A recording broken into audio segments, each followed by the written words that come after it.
Salam jumpa saudara-saudari yang terkasih.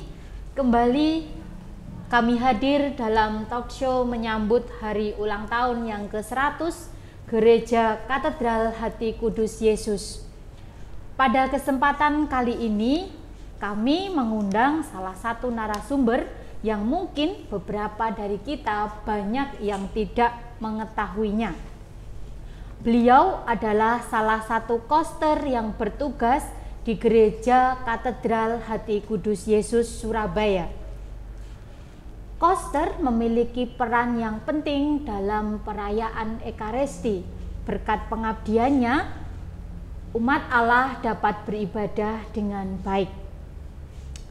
Pada episode kali ini, saya Lucia sebagai moderator akan mengajak kita semua untuk mengulik bagaimana kisah pengabdian dari Bapak Mijo yang sekarang sudah hadir di samping saya dan bagaimana suka dukanya menjadi seorang koster. Salam jumpa Mbak Mijo, salam sehat. Terima kasih Mbak Lucy. Oke, Mbak Mijo, senang sekali rasanya hari ini akhirnya kita bisa bertemu dengan seseorang yang berpengaruh. Meskipun berada di balik layar, tetapi Mbah Mijo memiliki peran yang sangat penting, bahkan bisa dikatakan pengaruhnya sangat besar. Pertama-tama tentu kita semua penasaran siapa itu Mbah Mijo, beliau berasal dari mana, kelahiran mana, dan juga apakah memang asli orang Surabaya. Tentunya mari kita tanyakan langsung saja. Pertama, Mbah Mijo, nama lengkapnya siapa? Nama lengkap saya Agustinus Mijo. Lahir di mana Mbak? Asli Surabaya kah? Bukan, saya dari Jawa Tengah. Jadi saya lahir di Wates, Yogyakarta. Kelahiran tahun berapa? 11 Januari 49. 1949. Ya. Berarti kalau kelahiran 1949 sampai sekarang ini usia 72 ya. Ya. Mbah Mijo, kira-kira apakah bisa diceritakan sejak kapan Mbah Mijo menjadi koster di katedral ini? Saya menjadi koster awal 1969 November. 1969 November.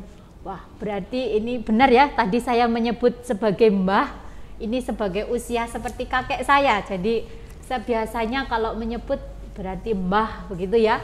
Jadi saya nyebut mbah saja ya pada kesempatan kali ini. Ya. Kira-kira kalau bisa diceritakan lagi, mengapa Mbah Mijo mau menjadi koster dan siapa sih dulu yang pertama kali mengajak untuk menjadi koster? Mengajak untuk bergabung di gereja katedral ini? Saya asal dari desa dan pada suatu hari saya diajak Bapak Hadi Sumarto, pegawai Keuskupan Surabaya. Pada waktu itu monsinyornya masih Belanda, Yohanes Kloster CM. Jadi saya diajak dari desa untuk ke kota menjadi pegawai gereja. Saya mau pada waktu itu, Mbak. Lah, kenapa kok Mbah Mijo mau menjadi koster? Apa sebelumnya sudah tahu koster itu apa sih? Ya belum, tapi dia menjelaskan bahwa di gereja ada pekerjaan ya semacam pegawai, membersihkan dan lain sebagainya. Jadi saya mau. Bayangan pertamanya berarti saya berangkat untuk membantu bekerja di gereja, begitu ya? Oke. Lah, saat Mbah Mijo pertama kali berada untuk masuk kerja itu bersama siapa waktu itu yang menemani pertama kali untuk jadi kosternya? Saya dengan Pak Tupan. Pak Tupan itu teman saya pertama kali saya menjadi seorang koster. Jadi saya selalu dibimbing dia sampai sekarang. Oke, menarik sekali. Mbah Mijo, kalau kami kan penasaran bagaimana sih Mbah suka dukanya menjadi seorang koster itu. Nah, ini yang menarik. Bagaimana Mbah? Mungkin bisa diceritakan kepada kita semua yang hari ini sedang menonton serial kita pada kesempatan kali ini? Sukanya itu kalau saya bekerja, romo-romo pada senang dan lain sebagainya, itu saya juga merasa senang, hati saya juga senang. Dukanya itu kalau hari-hari besar, terutama Paskah, itu bagi saya waduh luar biasa capeknya. Tapi saya juga senang sekali, Mbak, karena saya juga melayani orang-orang dan melayani Tuhan. Oke, basisnya melayani ya, Mbah? Ya. Benar-benar kerja, bukan hanya sebatas untuk mencari uang, begitu maksudnya ya? Ya. Oke, terima kasih Mbak Mijo. Pengalaman yang paling diingat selama menjadi koster dalam beberapa generasi ini, kalau semisal kita ingat, sudah berapa generasi uskup Mbak Mijo sudah menjadi koster ini? 4 generasi. Siapa saja Mbak Mijo? Jadi pertama itu Monsinyur Yohanes Kloster CM, itu pertama kali saya menjadi koster. Lalu gantinya Romo Aloysius Tibio Karnyono PR, lalu Romo Hadi Wikarto, lalu Monsinyur Sutikno yang sampai sekarang ini. Oke. Dari 4 generasi Bapak Uskup, yang paling mengesankan itu apa, Mbah? Pengalaman yang paling berkesan, yang paling diingat sampai dengan hari ini, itu apa? Apa? Ya biasa-biasa saja, karena saya melayani semua romo-romo dan melayani umat, saya ya merasa senang, Mbak. Pengalaman yang paling diingat mungkin ketika mendampingi Monsinyur Dibio, mungkin ada sesuatu yang wah ini sungguh menyentuh hati saya atau apa begitu?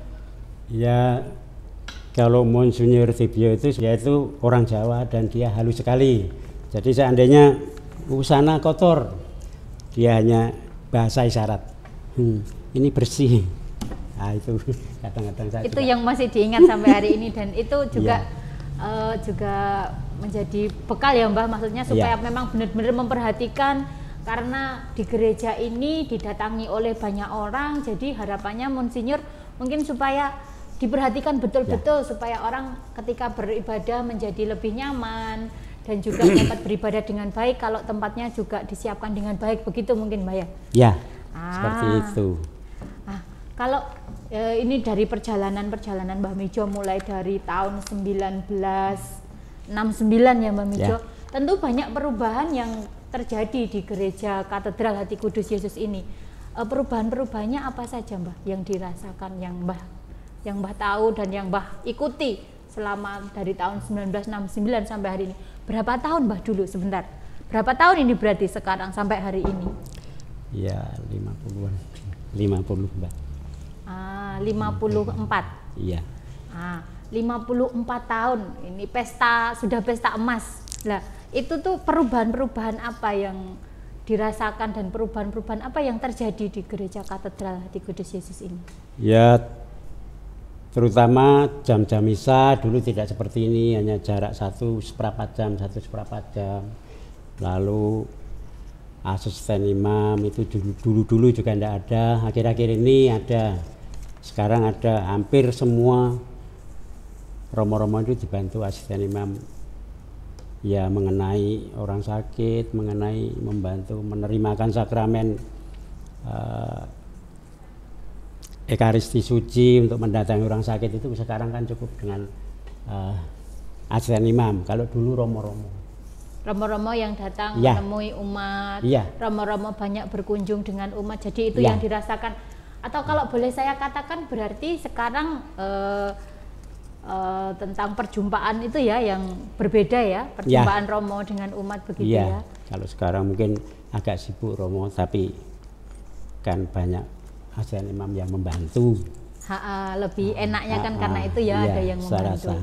Masih di perubahan-perubahan yang terjadi di gereja Katedral Hati Kudus Yesus ini,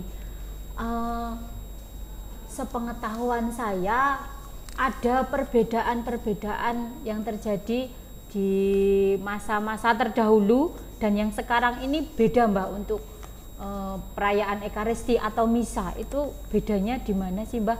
mungkin sejauh Mbah menyiapkan, sejauh Mbah mempersiapkan untuk yang dibutuhkan Romo, itu apa saja sih Mbah yang membedakan? Nah, kalau peralatan misa untuk dibutuhkan romo yang akan misa ya kasula, stola, mungkin jubah kalau romo tidak memakai jubah, alba dan lain sebagainya, piala, sibori, lalu air anggur. Kalau jam-jam misa memang dulu itu jaraknya seingat saya itu 1/4 jam. Maksudnya jadi 1/4, terus nanti ada perayaan Ekaristi lagi. Ya, dulu 5:30, pancet 5:30-nya, lalu jam 7 kurang seperempat, 8 seperempat, 9 seperempat itu sudah misa keempat. Oh, kenapa dibuat jamnya rapat begitu Mbak? Karena dulu tidak banyak orang. Oh. Tidak banyak orang seperti sekarang. Dulu yang banyak itu hanya yang jam 9 seperempat. Dan dulu jam 8:15 itu pasti misa bahasa Latin. Oh, ada misa bahasa Latin juga. Ya, yang kor bluder sebelah. Bluder sebelah yang nomor 7 itu dulu kan bluderan. Bukan Romo Siti tapi bluderan dulu. Zaman saya awal-awal. Bicara soal awal-awal Mbah Mijo sudah di sini.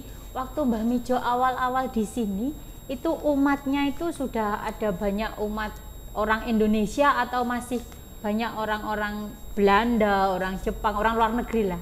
Ya banyak orang sini, tapi ada beberapa orang yang kelihatannya Belanda tapi mungkin sudah domisili di sini, tapi hanya sedikit sekali. Apalagi 5:30 pagi itu sedikit sekali orangnya. Walaupun jam misanya sama 6 kali, Sabtu sampai Minggu itu 6 kali.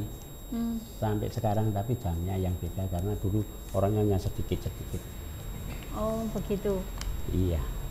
Terus pas ini tadi yang menarik, waktu perayaan Ekaristi misanya tuh ada yang berbeda dari sekarang. Kalau apa yang berbeda Mbah untuk perayaan Ekaristi dari zaman dulu dengan yang sekarang? Nah, kalau sekarang ini ya termasuk akhir-akhir ini kan orang menerima sakramen itu memakai tangan, lalu dimakan biasa seperti biasa orang makan. Kalau dulu enggak boleh dipegang orang biasa. Lalu romo yang nyemplono di mulut jadi dia melet, lalu romo yang memberikan sakramennya di mulut.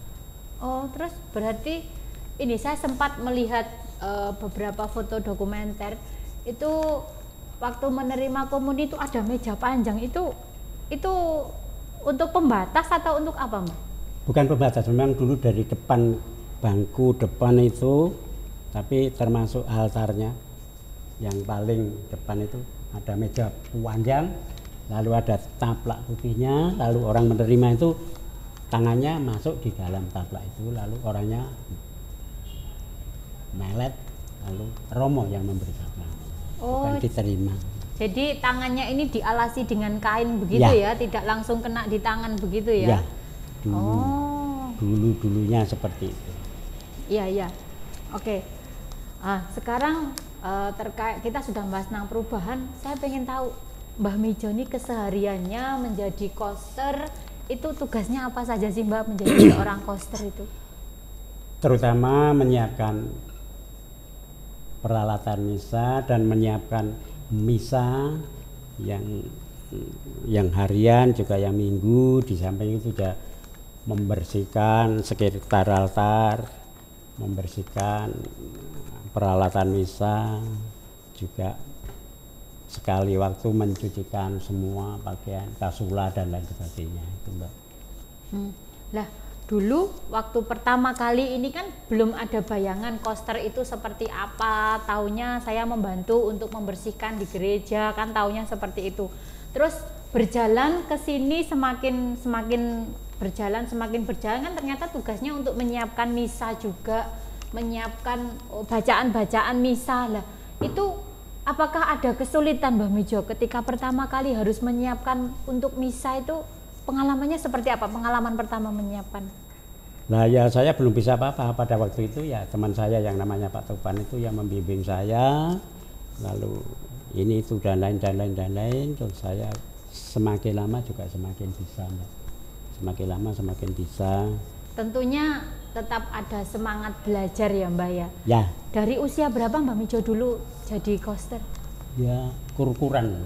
Usia 21, 22? 23, 24. 22, 23. Berarti usia yang sangat muda dan membuka peluang sekali untuk belajar ya Mbak. Ya. Karena setahu saya dalam menyiapkan perayaan Ekaristi bukan hanya sekedar menata piala, menyiapkan hosti atau anggur saja, tetapi menyiapkan bacaan-bacaan sesuai dengan kalender liturgi.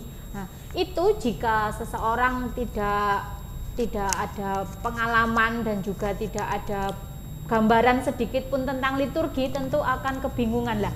Mbah Mijo mengalami kebingungan atau tidak waktu menyiapkan? Kan memang diajari oleh Pak Tupan belajar, tapi ketika diberi tanggung jawab, kamu pasti bisa untuk menyiapkan ini sendiri. Begitu, pernah kebingungan atau tidak? Ya awal-awal sempat, tapi lama-lama ya sudah bisa, lama-lama juga sudah menguasai semuanya Mbak. Jadi sampai sekarang saya masih dipakai menjadi Pak Koster. Oke, begitu. Terima kasih Mbah Mijo atas kehadiran dan juga ketersediaannya menjadi narasumber kami pada kesempatan hari ini. Saudara-saudari, ternyata banyak sekali yang dilakukan oleh koster dalam menjalankan tugas pengabdiannya. Bukan hanya sekedar menyiapkan peralatannya saja, tapi ternyata perlu perjuangan dan banyak belajar dalam memberi diri, dalam melayani Tuhan, mengabdi di gereja Katedral Hati Kudus Yesus ini. Melanjutkan tentang pengalaman yang berkesan tadi Mbah, sejauh saya melihat ketika Pak Koster bertugas, ini satu yang paling istimewa bagi saya ketika mereka membunyikan lonceng. Membunyikan lonceng ini kan lonceng dengan lonceng yang sebesar itu, ada perjuangan juga. Apakah bisa diceritakan Mbah bagaimana perjuangannya ketika membunyikan lonceng dan seistimewa apa sih membunyikan lonceng itu Mbah? Kesulitan-kesulitannya mungkin apa, terus pengalaman pertama kali membunyikan lonceng itu bagaimana yang dirasakan? Monggo Mbak. Pada waktu itu memang saya belum bisa ngelonceng, lalu yang memberitahu begini begitu itu juga Pak Tupan itu, lalu saya dilatih, lalu saya lama-lama bisa, lalu sekarang saya sudah bisa lonceng, membunyikan lonceng dan lain sebagainya. Saya dengar cerita dari ada salah satu koster, bukan Mbah Mijo, menceritakan kalau membunyikan lonceng, misal belum terbiasa itu bisa ikut naik ke atas begitu. Apakah benar begitu Mbak? Ya, memang berat itu kalau belum menguasai membunyikan lonceng. Tapi kalau sudah ya bisa, biasa-biasa saja, cuman merasa berat, memang berat yang ketiga, yang paling besar itu berat. Perjuangannya seperti apa sih Mbah, dikatakan membunyikan lonceng harus ada perjuangannya, perjuangan apa sih Mbak yang dimaksud? Ya ada perjuangan, yang penting kita tahu selahnya saja Mbak, jadi tidak perlu perjuangan. Bukan perjuangan ya? Yang awal-awal memang tidak bisa, tapi lama-lama saya rasa juga bisa dan tahu selahnya, lalu saya rasa bisa. Pertama membunyikan lonceng ada ndredeg enggak Mbah? Aduh, aku nanti jangan-jangan kebandul ke atas begitu. Ya dalam hati kecilnya, tapi ya lama-lama bisa, saya rasa lama-lama bisa. Pertama kali membunyikan lonceng ditemani atau sudah berani sendiri? Oh ya ditemani Mbak. Oh. Sampai berhari-hari pada waktu itu, pada yang kelatih juga Pak Tupan itu tadi yang pertama kali menjadi teman saya. Jadi ya saya rasa kalau orang melihat unik gitu loh. Uniknya seperti apa Mbak? Kok unik? Lah kok ya gandulan gitu. Gandulan gimana maksudnya? Kok gandulan membunyikan lonceng kok ada gandulan bagaimana? Lah ya itu supaya bunyi itu diganduli Mbak. Diganduli, jadi ganduli lalu semacam ada nadanya, jadi 3 kali 3 lalu yang yang keduanya itu langsung dadang gitu. Oh, berarti ada aturannya ya Mbah membunyikan lonceng itu? Ada Mbak, ada. Oh, berarti mesti narik kuat. Seperti apa Mbah itu menjalankannya? Ya biasa ditarik, lalu ditahan, tarik lagi, ditahan. Tapi kalau nahannya kurang kuat juga bunyi lagi, teng lagi, karena itu hanya setengah lingkaran. Lalu kalau ada gandulnya, kalau gandulnya itu kesini kembali bunyi kalau nahannya tidak kuat.